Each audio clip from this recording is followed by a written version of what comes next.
everyone. Thank you so much for joining us again. Very appreciate it. Today's a special episode. We're going to talk about the making of Dr. GPT, which is my good friend Harvey Castro. And he has done four TED Talks that I know of, four books. As a matter of fact, one of his books that I'm actually reading with my daughter today is called First Principles Thinking. And he goes into exactly how to actually solve problems, critical thinking in the age of AI. Just amazing person as a human being. I mean, we connected on a mission. If you save a life, it is as if you save a life of all mankind.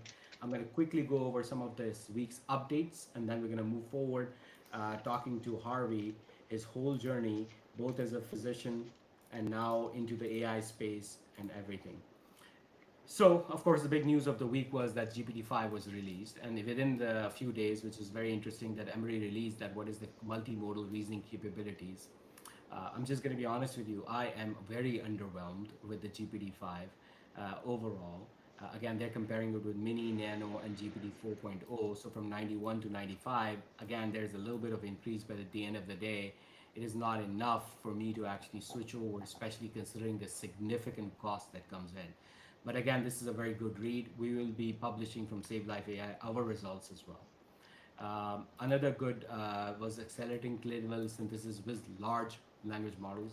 This is an amazing read for this week. I will put that into the show notes and in our Substack that how you can actually improve clinical trials by implementing large language models at different stages. Amazing paper, learned a lot. I'm very grateful to Dr. Sun, Dr. Lu, Dr. Jin to present this for us. And then, of course, artificial intelligence in pathology to assist predictions and responses for breast cancer. As you know, we are always very interested, and we can see that AI is bringing so many different opportunities and different niches, including what we call image-based omics. That is, again, fascinating. One last thing I wanted to share was this, and this was very amazingly written by Rebecca G. Witt, is that Whopper, Whoop, which we discussed last time, was given a slap on the wrist that you should not, boom, boom, boom, do FDA without FDA approval. But interestingly, Sam Altman and everyone said GPT-5 is amazing for healthcare. And then within their service terms, they say that not used for medical. So it's very significant disconnect when a CEO touts that is amazing for healthcare. And then, of course, in the services and terms, it's not written. And where does that line draw in terms of compliance for large language models? This is something that we'll dive deep into, especially with Dr. Castro here in the future as well. Anyway, so coming back to the main topic of today, making of the Dr. GPT. Harvey, I mean, today's your show. I'm going to be basically summarizing some of those things in between, but I want you to tell us a story. And I want you to tell a story in a way that think of me right now in medical school. And I want to become Dr. GPT. So while you're telling your story, tell me what should I do, what should I not do, and then how to prepare myself as a physician in an AI world. Yeah, good question. God, and all those topics, I was like holding my breath because I was like, I wanted to jump on the ones you were presenting, but You, we'll you do feel an free to episode. add that. Yeah, We'll do an. yeah.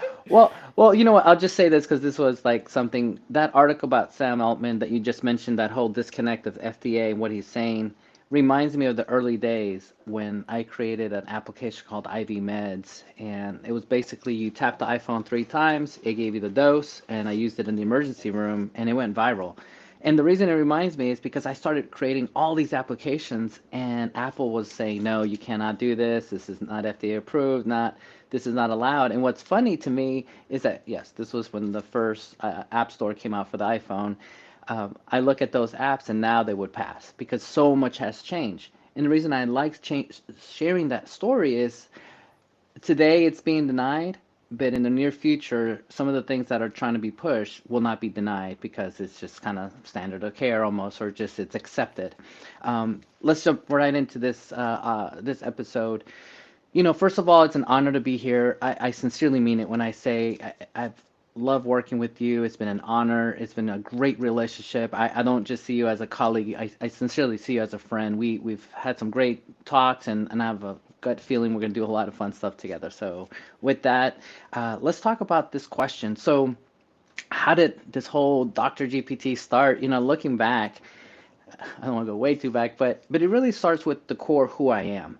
At the end of the day, as we want to serve people. We want to do things that are going to change mankind, that are going to help people. And I know that sounds really, yeah, yeah, you're a doctor. No, no, it comes from a humble beginning. I literally come from zero, come from actually negative. My mom was a teenager when she had me. We grew up in New York City, and literally in my mind, she gave me the tools to succeed, and she never told me I could never do nothing. She always said, Harvey, you can become someone. You can be the president if you want. You can be a congressman. And in a good way, she brainwashed me to the point where I didn't know that I was quote unquote at a disadvantage until way, way after I had graduated and already practicing medicine. It kind of dawned on me. And so, jumping with that core heart, that servant heart, that really has opened the doors for where I am today. So, just quick background. At one point, I developed 20 emergency rooms. I packaged eight of them. I had my own emergency room, my own staffing, my own billing, hospitals, urgent cares. And I don't say it to just boast. I say it because that servant heart, that goal, that culture to serve really made that company grow. And if it wasn't that culture to make sure that we did everything we could for our patients, that wouldn't have grown. And people were driving from all over DFW to come to our locations because they knew the quality and the culture was to give. Now, I know that was a little laborious, but going back to the doctor, like that question you had, like, hey, I want to be like Dr. Castro. First, it's going to say, find your passion, find your why. Why are you doing this? Why are you working? Why are we up early in the morning giving these talks? It's because our why, our heart, our goal is to give. And so, with that in mind, this office, it was November 2022, and I was in this computer on this screen, and this thing called ChatGPT popped up, and I'm like, what the heck is this? I started asking it questions, and within 5 minutes, it's not like I died, but my whole life flashed. And I thought, oh my gosh, if I had this tool throughout my career, I would have killed it. Not that I didn't do well, I did very well, but I really think I would have just like beyond killed it. And literally within 5 minutes, I said, I'm going to write a book. How can we use ChatGPT in healthcare? How can we put it together and give it all these examples? And this was the year 22. That book literally, in a way, blessed me to the day. And it's all a domino. That book caused world stages to start calling me. Literally, all over the world, people were calling me like, Harvey, what is this ChatGPT? Famous influencers were coming to me saying, hey, Harvey, I want to hear you speak. And you see, it wasn't me, it was my combination of doctor of over 20 years, my combination of starting over 20 companies, the entrepreneur, and then this thirst for knowledge, which at the time was learning about AI and it still continues. And I put all three worlds together. And then I started speaking from my passion, from my heart. How can I serve? And I started coming up with ideas that people were like, Harvey, I haven't seen this in a textbook. Hey, I haven't seen this in the news. Where are you finding this stuff? And I'm like, it's the combination of how I see the world and how I present it. And I didn't realize that people were really enjoying, like, God, you're coming up with some cool ideas and you're doing, but it wasn't, again, me. It was just my experience. One of the core foundations of AI, it's human plus AI working together. But it's not just any AI, it's you knowing the good, the bad, of the ugly of the AI. So when this thing hallucinates, you, the human being, are able to mold it. But then you, that entrepreneur in you, that clinical gestalt, what makes you you, that uniqueness put together with AI, now you're going to create something bigger than yourself, than you alone, or the AI alone. And so I know that was really winded, but I just wanted to like jump in and just kind of give you No, that. I think that is very important, and I'm just going to be honest with you. Let me just summarize this. So, number one point, mindset. As a matter of fact, if you haven't read this book, it is called Mindset: The New Psychology of Success, and that is extremely important. And as a matter of fact, the second important thing, parenting, and that is very important in this especially age of AI. When you are looking at your teens and your daughters and your sons, that hey, this is going to be done by AI. What am I doing for? But you still have to continue to encourage them that it is not about this. It is about creating a mindset. Number three, To be successful in AI, you need expertise in a separate field. Think of AI as a tool. You can be a clinician, you can be a plumber, you can be an electrician, you can be anyone. The idea is that the AI brings in the significant value when you develop significant expertise into another field. So, three takeaways. Keep going, Harvey. So, Yeah. you actually started with this. Number one was mindset, curiosity, and then number three is, of course, being upfront and understanding, always making sure that you are updated. And again, I'm just going to be honest with you. I run a Save Life AI as a company. I have 8 AI engineers. It is getting difficult for me personally to keep up. And then you know me, right? We send each other WhatsApp messages. Hey, have you tried this tool? This is the result I got. But it's just becoming overwhelming. I'm just going to be honest with you. Yeah. How do you deal with that mental pressure? I mean, I have a growth mindset, but man, I cannot grow that fast. Yeah, that is the interesting part. Honestly, it's about your culture and your network. You see, some people that like, Harvey, I don't want AI, and that's fine. You have other things that you love and you pursue. You and I are blessed in that we already like what we do. A quick analogy is it's not work for us because we love it, right? Now, the other part is like minds end up being together. You know, they always say, give me your five closest people and I'll tell you really similar who you are. And it really makes you up. My conversations are a lot about AI.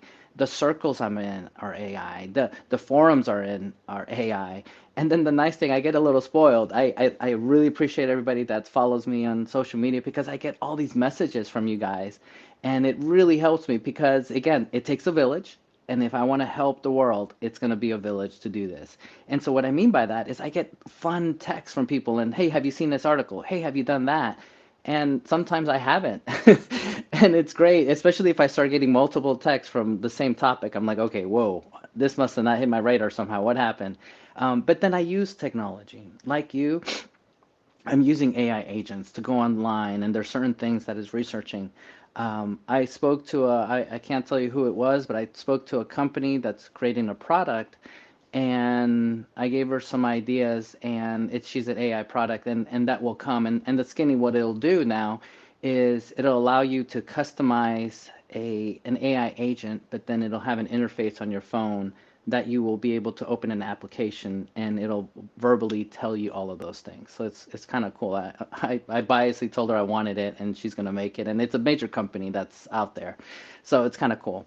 The other thing, not to brag, but I do want to mention this morning, Fox News released an article, and I just posted it on my LinkedIn. But the skinny is a man that used bromide as a salt substitute ended up in the hospital because AI told him to use bromide. And so, again, just to show you, it's that servant heart. Fox News reaches out to me because they know that if there's something I'm gonna give and I'm gonna work and I'm gonna do it for free because I again it's just that giving. So, but then others will look at that and be like, oh my God, this guy was on Fox News today.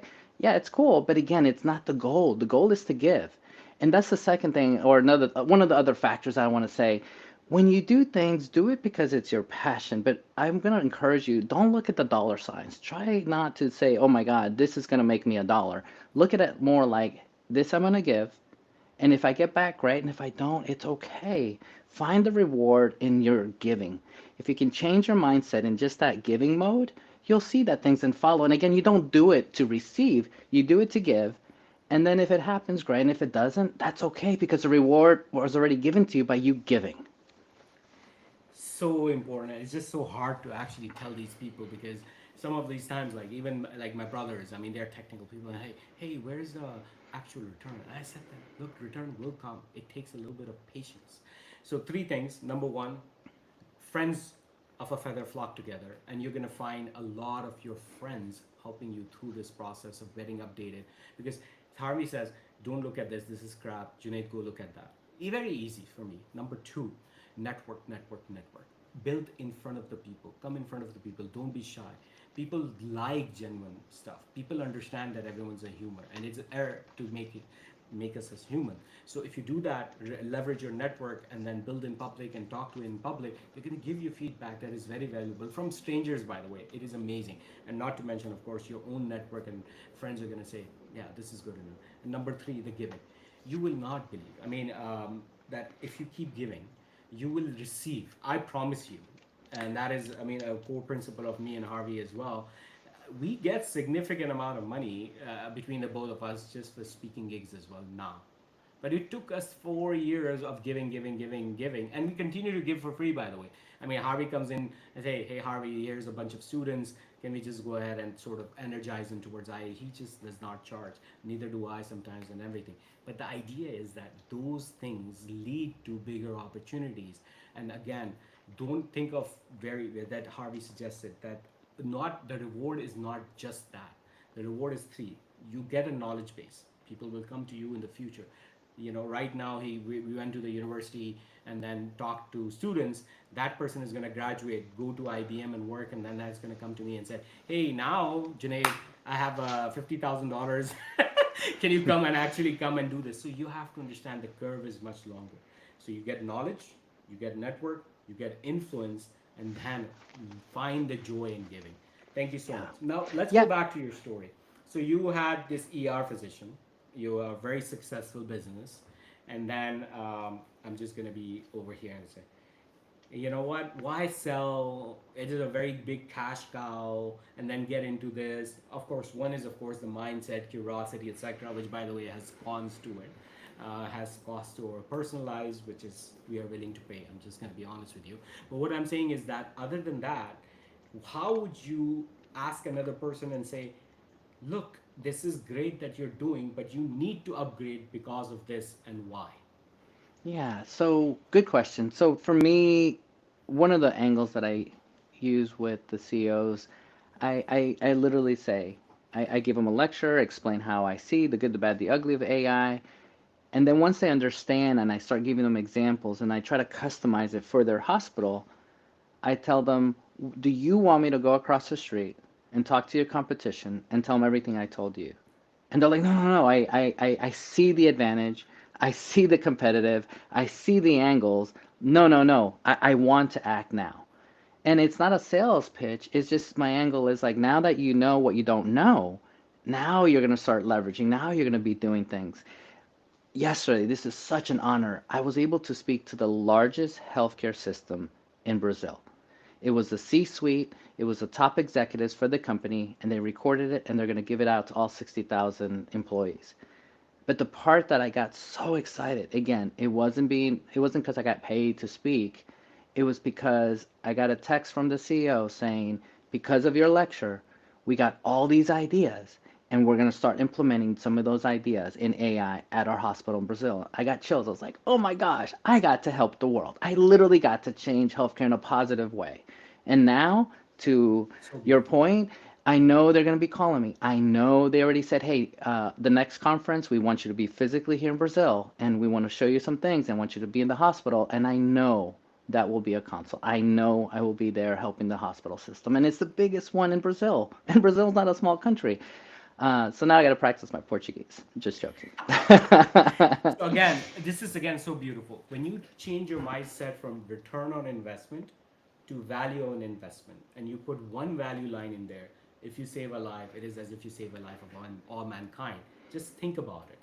The value of on investment is immense. And again, even if you have a perfectly functioning business, everyone, AI is a disruptive technology. It is going to change the way you function, period. Exactly the way that you cannot live without your iPhone. Yeah. This is exactly the technology that is the future. Remember, iPhone took here, it is now from 2017. It's been nearly 20 years.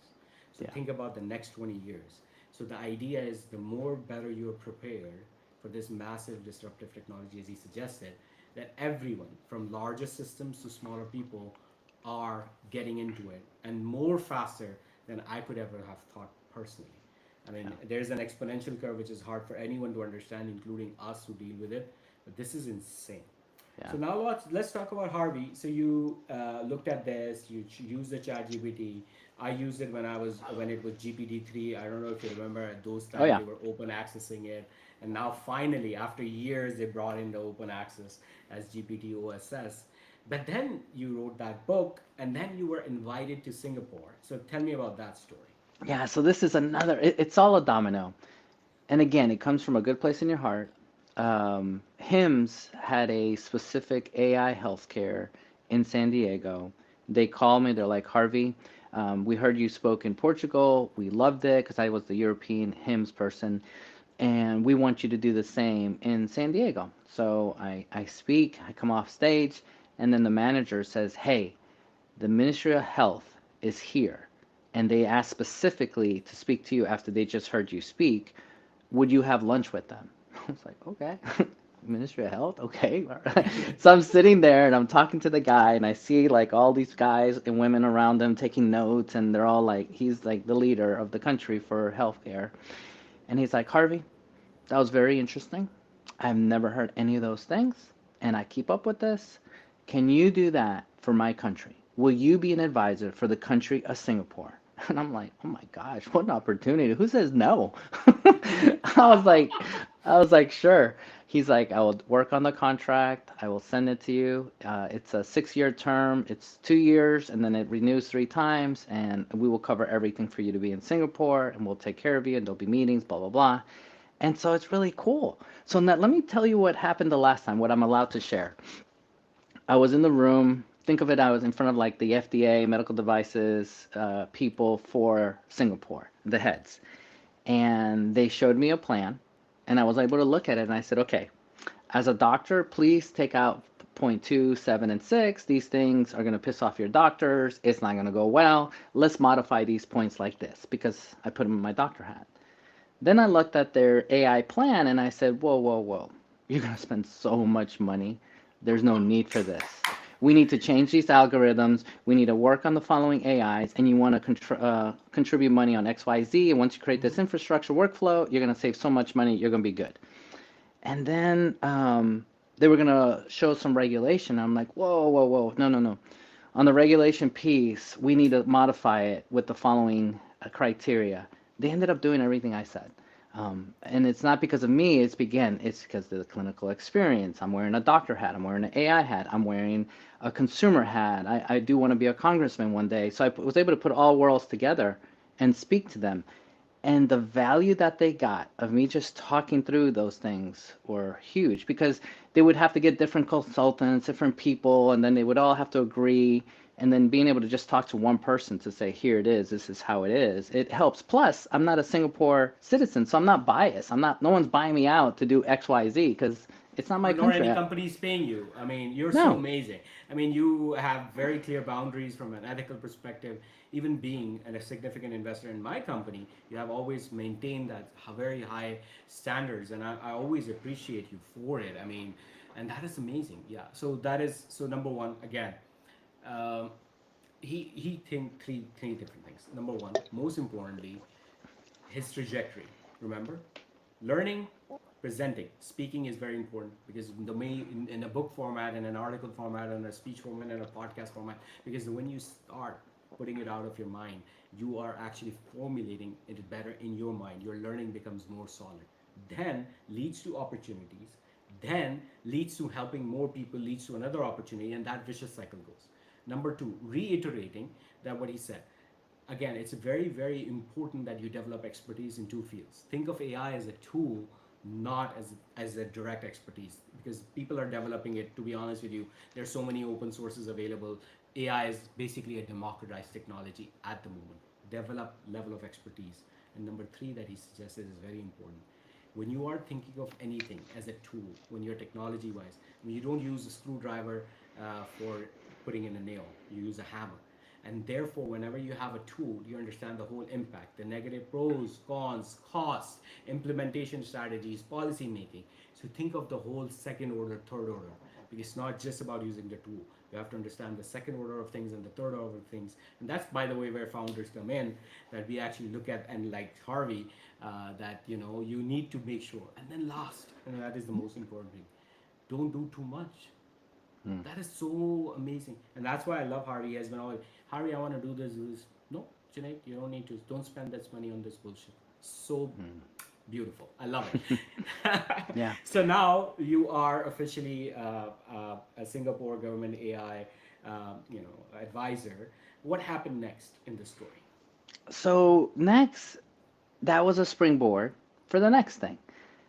I started getting calls literally again. I'm not trying to brag in any way from all over the world, different You should. startups, different I look companies. up to you. You should Yeah. brag. Writing more articles for like Fox News and stuff like that. And Kevin MD called me and he's like, "Hey, I would love for you to be a speaker. I only have like so many speakers, and once I have them, it's small, and I don't add. So I don't think he's adding anybody after me." And I was like, "Okay."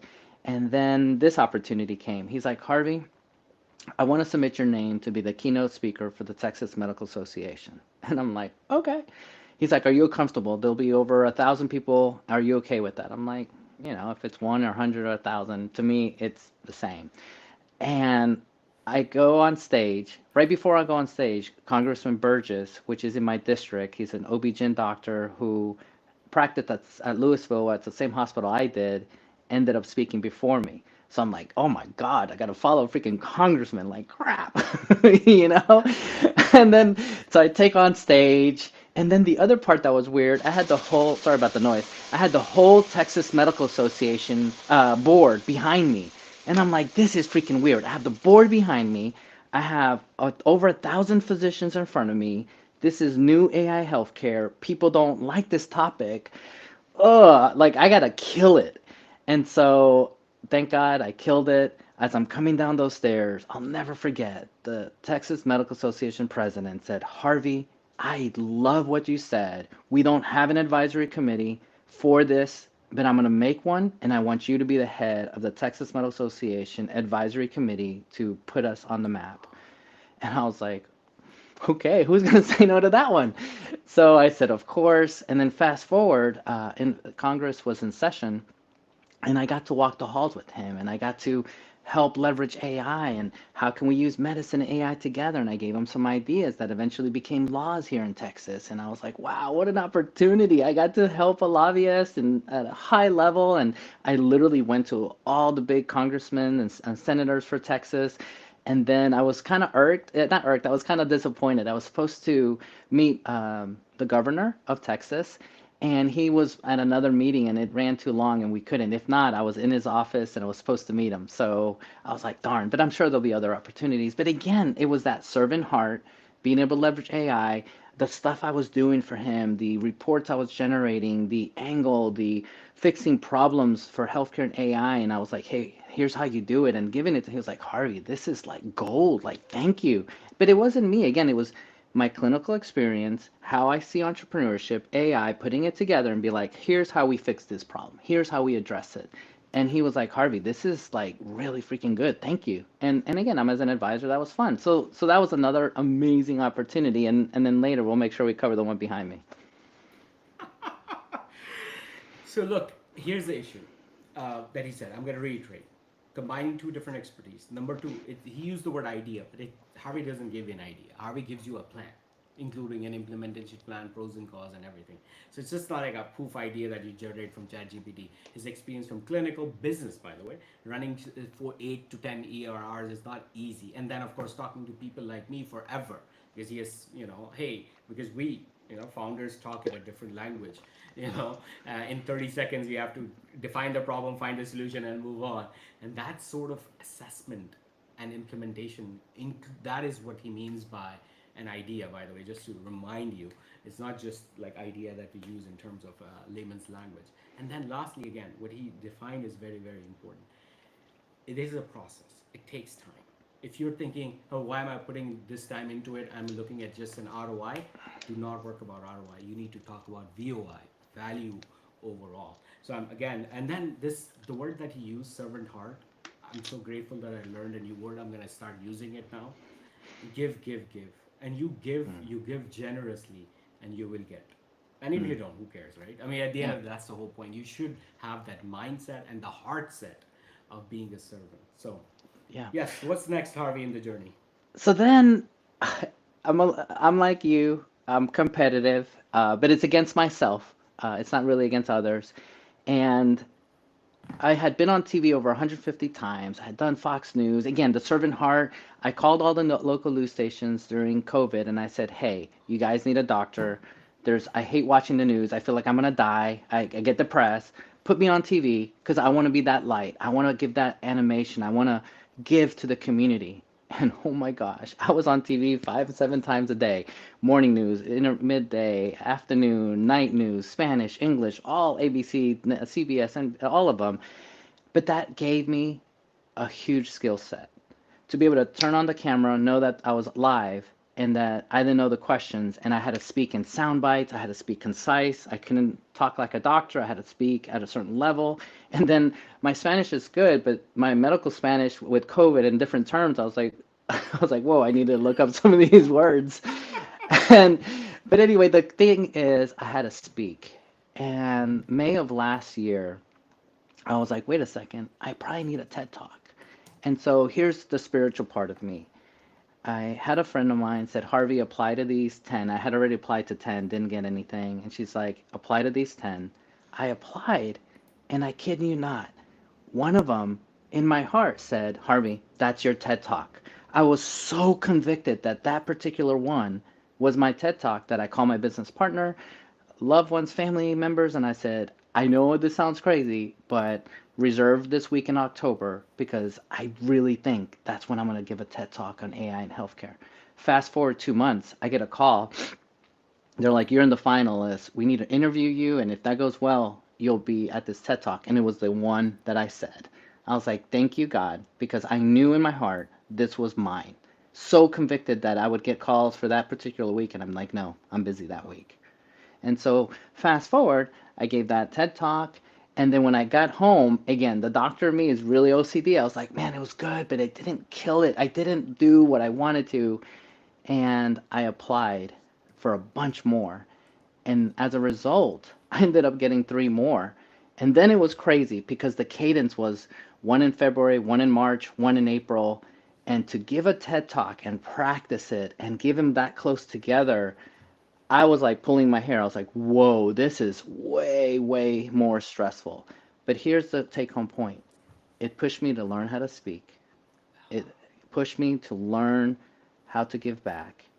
And the stakes were too high because now I knew I was going to be on huge venues and I didn't want to disappoint because my mission, again, it's not about me.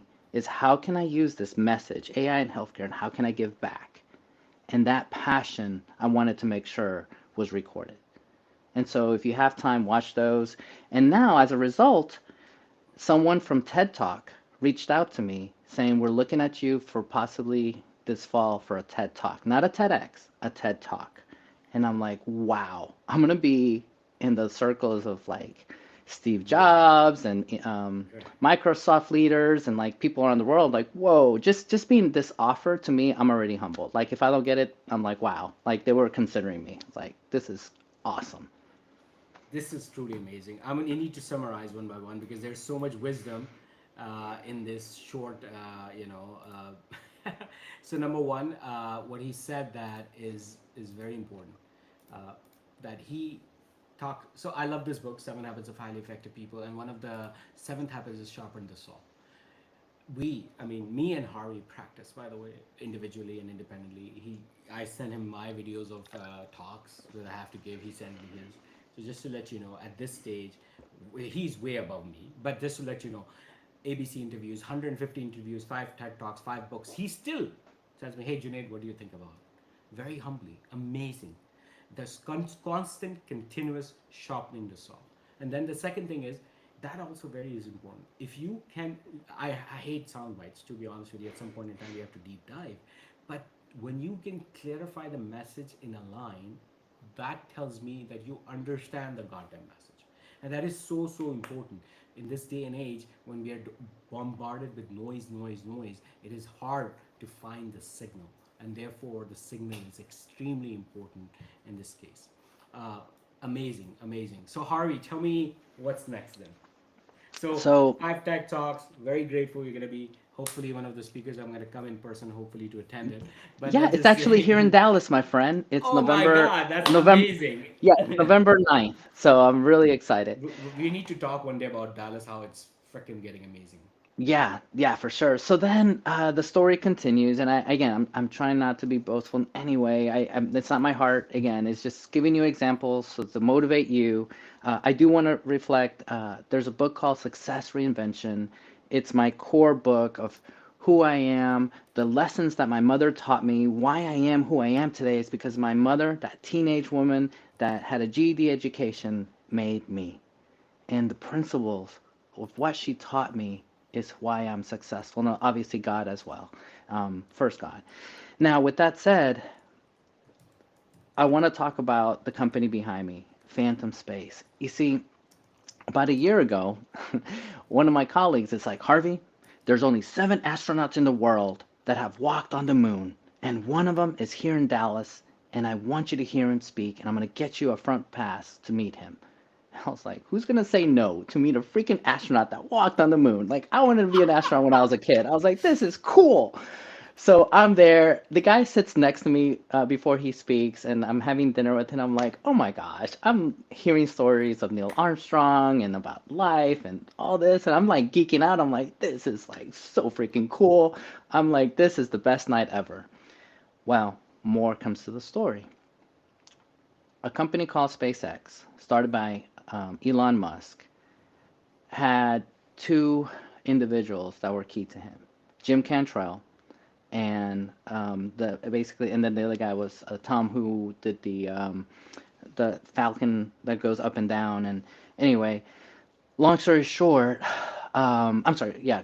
And anyway, long story short, these guys, one worked with Elon Musk for 12 years and literally ran the space program, specifically the rocket engineering. These are the guys who were on the plane to Russia to buy rockets, and they couldn't buy the rockets, and they was like, Elon, let's just build a thing. And so they did. And so to me, to be in the presence of these guys, I'm like, holy cow, like this is crazy. So then the story goes, these guys have their own rockets that they're developing, creating, their own launch pads, which is hard to get, their own satellites, and then on top of that, they have a patent for data centers that will have AI on them in outer space. They have the Whoa. entire vertical. The story goes, the CEO was there and he's like, Harvey, I have heard all these things about you about AI.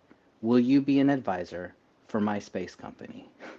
I was like, again, I'm like, I'm not going to say no to that. Like, heck yes. And so then I started working with him and I started looking at the company and I started looking under the hood. And I'm like, oh my gosh, this isn't just a simple company. I'm Yeah. going to come out of semi retirement. I called him and I said, hey, I will be a spokesman for you. Hire me to be your spokesman. I want to be your rep. Oh my gosh, I am humbled to what he said next. He said, Harvey, I've been dying for you to come on board. If you come on board, I want to make you my chief artificial intelligence officer, flight surgeon, and partner at the C suite with me. I was like, Amazing. oh my God. And so then I said, well, what do you want me to do?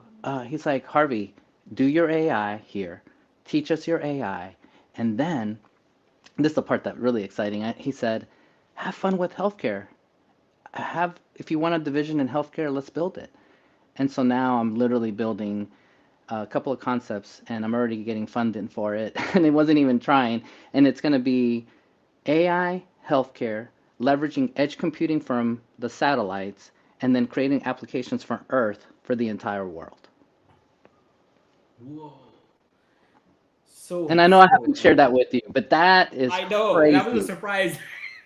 I know we were waiting, and then of course we got busy and traveling. But I'm so congratulations, congratulations, and then again, your success means so much to us, to me especially too, because now I learn things. And look, exactly that's why we're doing the podcast. Even me sitting here, he is definitely 10 years ahead of me, but he's given me so much inspiration today. And that's what we want. That's why we share these stories, is because we understand that look at the time that he was talking. It's been 10 years that he's working hard on this. And this took time, number one. People, especially physicians, think, oh, I should get successful because I was director of neuro ICU. No, you have to go back into residency and fellowship and come back. So that's very, very important, number one time. And then number two, again, we want to be very grateful to our mothers, both of us. And my mom actually taught me success. And then this is the book that he's talking about. I haven't read it, being honest. So I'm just going to buy now so I can read it as we go along. And then lastly, that is very, very important that he suggested, is that show initiation yourself. Like, hey, if you like the project, even at the beginning, if you don't get the quote unquote what you think you deserve, which is, by the way, it is important, it's not saying that it's discounted, but then go show initiation. The minute you show initiations, we founders will be going back to you and giving you whatever you need. Unless and until you don't show the initiation, then how the hell are you going to go forward with it? So Harvey, did we miss anything from yours? I know it's only 40 I, minutes. I think we no, missed so many I things. did. I do want to mention his name. His name is Chris Thompson. He's the Okay. AI engine. I mean, he's a satellite. I'm sorry, rocket engineer. And I want to make sure I said his name correctly because I was thinking of all these things I wanted to say. But look him up. Uh, I just, to be honest, I can't humbly say enough to be in the presence of these guys, to be in board meetings and hear them speak. And then here's the other thing I have to say real quick. They gave me the same books that they gave Elon Musk, which he hasn't returned yet. They said, Harvey, here are the books, how he started. Here are the space books. And it's kind of Oh, fun because the geeky part of me is like, all right, I'm learning rocket engineering. Like, obviously, I'll never be that. I'll never get to that level. But just being in those circles and hearing the engineering and talking to the satellite engineer and thinking of how can we use edge computing. And he's like, Harvey, no, I want you to be part of when we start building the hardware. I want your brain on this. And I can't share some things that I'm doing, but it's like really cool. Plus, this is with ITAR, which basically there's areas that I can't take pictures, I can't talk about. This is government because now we're talking national security. So now I'm like in another circle of stuff that I'm like, whoa, this is like crazy crap in a fun way. and the amount of vetting yeah they do, man, it's so insane. Yes, yes. So we cannot probably cover this, so I'm going to say this. Edge computing is something that you put AI on the edge, and it is important. Why is cloud computing? We're building Stargate here in Dallas, Texas, and we are basically one of the reasons that we built this is, of course, we need more capacity, but they're building it as a bunker. And having an AI data center in space is the biggest national security issue. So this is what they're doing is beyond important. As a matter of fact, it is truly our national security issue that we have to follow through. So what Harvey is doing, what this company is doing, is amazing. We'll definitely put their information inside our Substack, show notes, etc. Again, Harvey, I want to be very, very grateful to tell your story. Next week, we're going to resume some of these technical deep dives, and I think we're going to figure out what to do next. Again, thank you so much for everyone for joining Thank you. us, who's on the live thing. And again, keep praying for us. We believe in this praying that we always remain humble. We're going to be very honest with you. Me and Harvey, always the one thing we do each other. Hey, Janae, what is your mission today? We always remind each other to, because it's just life becomes so hectic at times. There's so many people, so much noise coming us. So let us also be remaining always the servant heart of always learning from Harvey. Thank you Yeah. so much. Thank you.